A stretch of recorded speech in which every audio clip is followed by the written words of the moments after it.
What's up mga idol? Sa video na to ay gagawa tayo ng cellphone na nagbi-blink po ang charging indicator. Ito po ay galing sa Bukawi, Bulacan. Pina-GNT po ito at 2 piraso po ito. So ayan mga idol, buksan na po natin para ma-check natin kung ano ba talaga ang problema nito sa loob. So 2 cellphone po, pinagsabay po niya ipinadala dahil gusto niyang maayos dahil yung isa nito mga idol galing na po ito sa ibang pagawaan at hindi po naayos. Kaya nagpasya siya na dito na po niya ipaayos ang 2 cellphone. At ayan mga idol, so ang model nitong isa ay Infinix at yung isa naman ay Redmi 9. So itong una mga idol, yung Infinix na to ay nagawa na po natin sa mga una nating video. Panoorin nyo na lang po. Ito po yung galaw na grabe po ang pagkaritoke sa motherboard. At itong isa naman mga idol, ito po yung gagawin natin ngayon. Ayan. So kulay blue po ito. Ang problema naman niya, kapag i-charge mo siya, nagbi-blink lang po ang charging logo niya sa gitna. Ayan. Kung napapansin nyo mga idol, lumalabas lang po ang charging indicator na kidlat. Puro kidlat lang ang nakikita, nagbi-blink-blink. Hindi po siya nagkakarga, hanggang ganyan lang talaga siya. Kahit palitan mo ng battery ay ganun pa rin.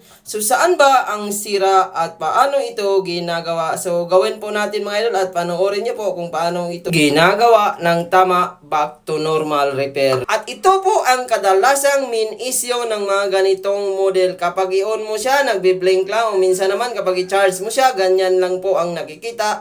Puro logo lang ng battery, hindi nadadagdagan. At ayan mga idol, kahit i-charge mo yan ng matagal ay hindi talaga siya nagdadagdag. At ayan, buksan na po natin. Una, tanggalin natin yung SIM holder. At kung napapansin niyo mga idol, nagbi-blink talaga ang logo kanina at hindi talaga siya nagtutuloy. At ayan, tingnan po natin kung anong problema. At nabuksan na po pala ito mga idol, na-try na po ito ng battery pero ganun pa rin. So nasa mainboard po ang tama. Panoorin nyo po kung ano po ang tama at tamang paliwanag kung bakit ito nagkakaisip. Ayan, tanggalin muna natin lahat ng screw mga idol at iangat po natin ang fingerprint pati po yung battery. At para maging transparent po ako sa inyo, baka sabihin nila battery lang ang tama. At ayan, i-testing po natin mga idol. Ayan, i-charge po natin. At kung napapansin nyo mga idol, ganun pa rin ang nangyari. So puro blinking lang ng battery drain logo lang. Wala pong pagbabago kahit new battery na. O original po yan mga idol at may laman po yan. So ayan, tinanggal ko po yan, pan-testing ko po yan, pero ganun pa rin talaga siya. So nasa mainboard po ang tama. At ayan mga idol, gawin po natin dahil ito po ang main issue at tamang paliwanag kung bakit ito nagkaka-issue ang ganitong model. Tanggalin muna natin ang mga camera mga idol para hindi po ma-damage dahil iinitan po natin. So ito po yung main issue niya mga idol. Dito po sa caps na yan, nandyan po ang problema kaya po siya nagkaka-issue. Ang tamang paliwanag kasi dito mga idol, wala po kasi itong exhaust, walang butas ang caps na yan, kaya madalas nagbubutlop, nagbe-blink na lang ang battery drain logo. Kaya ang gagawin natin mga idol, iangat po natin, tanggalan po natin. At kung napapansin mga idol, natanggal na po natin. Ayan, wala po siyang butas, wala siyang exhaust, kaya yung mga pisa sa ilalim wala pong hingaan, walang exhaust, kaya ang mangyayari, nagbe-blink na lang siya. Ang gagawin natin para mag-normal, ayan, i-reheat po natin yung mahabang IC. So wag nyo na lang pong galawin yan kasi signal po yan kapag nagkamali kayo ay mag-no service na po yan. At ibalik din po natin ang pinaka cap. So pwede na po yan hindi ibalik mga idol, optional na po yan, wala pong problema. Mas maganda wag nyo nang ibalik dahil para mayroon na siyang exhaust, diretsuhan na siya. So ayan, binalik ko po yung caps pero nakaangat po ang kabila niyan. At ayan mga idol, yan po ang tamang paliwanag kaya ito namamatay. At ayan, kung napapansin nyo, mayroon na po yan exhaust. So ang kabilang gilid niya ay hindi po natin na-fix ng maayos at nakaangat lang po ng kunti. At ibalik natin ang camera at i-testing na po natin mga idol. At grabe, 100% permanent solution na po ito mga idol. Hindi na po talaga babalik ang sira dahil napakarami na pong nagawa natin ito. Lahat po success. At kung napapansin nyo mga idol, kanina battery drain logo. At kung napapansin nyo ngayon mga idol, nakikita na po ang charging percentage kanina. Logo lang po siya. At i-open po natin kung magtutuloy pa ba siya. Bago tayo magpatuloy, shout out muna tayo rito. Ayan, lahat at sa lahat ng ating viewers na nanonood, shout out po sa inyong lahat. At kapag nag-open ito mga idol, gawin din po natin ang isa pang issue dahil sa mga ganitong unit ay nagkaka-issue din po sa fuse. At napapansin nyo mga idol, nagtuloy na po siya. Ibig sabihin na ayos na po natin yung nagbe-blink kanina. Para maging satisfied po ang nagpapagawa nito, gawin natin ang pinaka-fuse. Yung pangalawang issue nito mga idol, kasi kapag ito po ay nababagsak, ay possible na magkaka-issue sa battery fuse.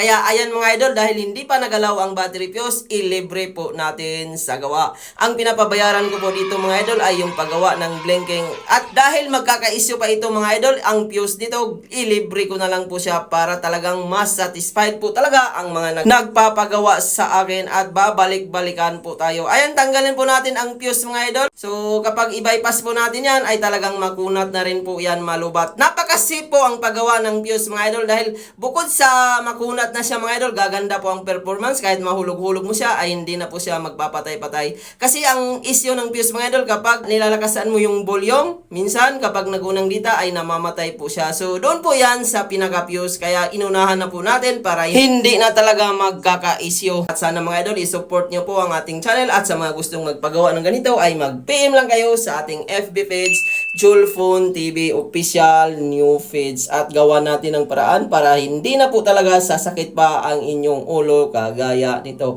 At ayan mga idol, tingnan po natin kung mag-normal na rin ba siya.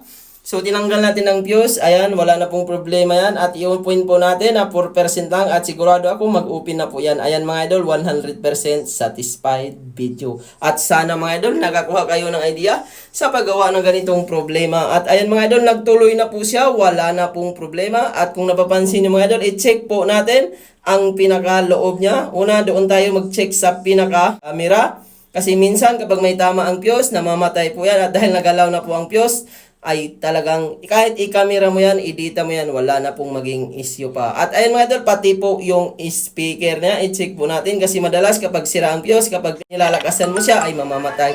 At kung napapansin nyo mga idol, normal na po talaga siya. Wala na pong sakit sa ulo. At sana mga idol, i-support nyo po ang ating channel. Huwag kalimutan mag-like, mag-share, at mag-subscribe. Hanggang dito lang po tayo. See you on my next video. Maraming salamat sa panonood.